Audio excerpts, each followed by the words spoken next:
আসন্ন ভোটে বিজেপির হয়ে প্রচারে ঝড় তুলতে চলেছেন অভিনেতা মিঠুন চক্রবর্তী। আগামী ১৯ এপ্রিল উত্তরবঙ্গের ৩ আসন কোচবিহার, আলিপুরদুয়ার এবং জলপাইগুড়িতে ভোটগ্রহণ। আর দেরি না করে নতুন বাংলা বছরের প্রথম দিনেই গেরুয়া শিবিরের হয়ে প্রচারে নামছেন মহাগুরু। ১৪ এপ্রিল রবিবার আলিপুরদুয়ার, ১৫ এপ্রিল সোমবার জলপাইগুড়ি এবং ১৬ এপ্রিল মঙ্গলবার কোচবিহারে প্রচার সারবেন বলে সূত্রের খবর। প্রতিদিনই একটি করে রোড শো এবং একটি করে সভা করবেন বলে জানা গেছে।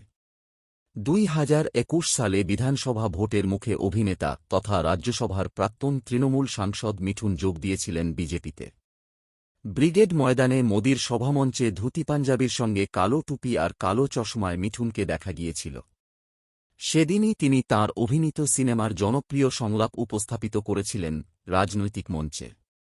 বলেছিলেন, আমি জলঢোঁড়াও নই, বেলেবোড়াও নই। আমি একটা কোবরা। আমি জাত গোখরো। এক ছোবলে ছবি। এবারে জাত গোখরোর ছোবল বাংলায় কতটা কাজে আসবে বিজেপির, সেটাই দেখার।